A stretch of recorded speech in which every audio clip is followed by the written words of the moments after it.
पंतप्रधान जी का आभार व्यक्त करती हूँ। हमेशा महाराष्ट्र में पिछले 2 वर्षों से कुछ भी चीज़ अगर गलत होती है तो बोलते हैं ना, बच्चों की तरह बड़ों पे हम उंगली दिखाते हैं कि अगर ये नहीं हुआ तो ये केंद्र सरकार ने नहीं किया, अच्छा हुआ तो मैंने किया, मुझे अप्रिशिएट करे, अगर बुरा होता है तो केंद्र सरकार ने किया। ये तरीके से पिछले 2 सालों से हमारे महाराष्ट्र में चलते आया है।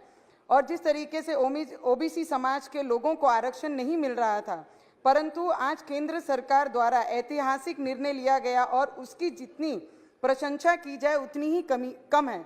और उस बिल के माध्यम से ओबीसी समाज के साथ साथ मराठा और धनगर समाज के लोगों को भी अधिकार और न्याय मिलेगा। महाराष्ट्र के सभी ओबीसी समाज के लोगों को शिक्षण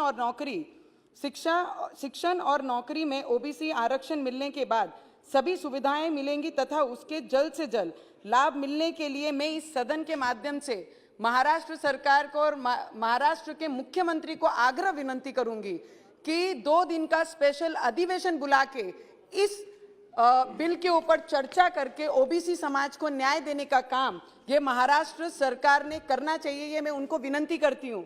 I have just heard the opposition leader has spoke in the morning itself about this bill.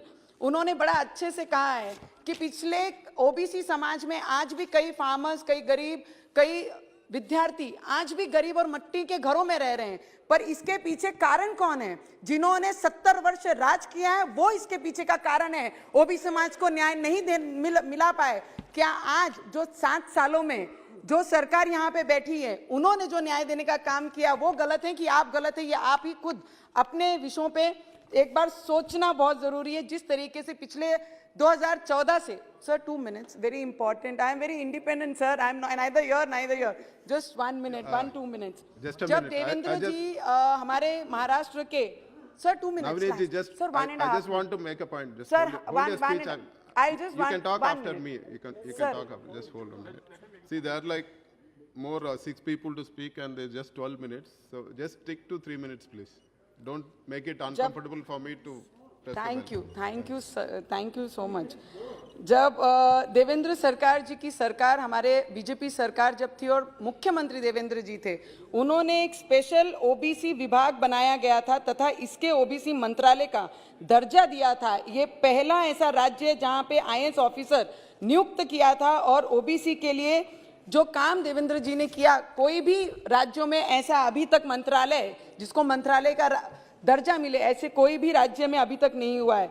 And the other people from my colleagues who sitting in the house this time, जो महाराष्ट्र में आज सरकार चला रहे हैं, उन्होंने बड़ी अच्छी कही है कि सोने की थाली हमारे सामने रख दी है पर ना उसमें अचार है ना खाना है। 32 वर्ष जिन पार्टी के साथ अलायंस में आपने अचार भी खाया, सोने की थाली भी देखी, खाना भी खाया, तब आपको सब चीजें मिल रही थी। मुझे उम्मीद है कि वो सोने की थाली देके फिर हमारे तरफ, ये सरकार की तरफ आएंगे और महाराष्ट्र में फिर ये सरकार के साथ बैठेंगे। ऐसी शिवसेना, और शिवसेना का एक बड़ा अच्छा धोरण है कि बोलते हैं, हमारे मराठी में एक मन है, मैं बताऊंगी, महाराष्ट्रात एक मन बोली जाते कि पोटात काय यानी होटात काय। इसका अर्थ होता है पेट में क्या और होठों पे क्या। ये समझना बहुत कठिन है क्योंकि जिस तरीके से शिवसेना ने अपना स्पीच दिया और बताया ओबीसी के बारे में, तो ओबीसी को न्याय देने के हित में नहीं है, ना ही इनका समर्थन किया।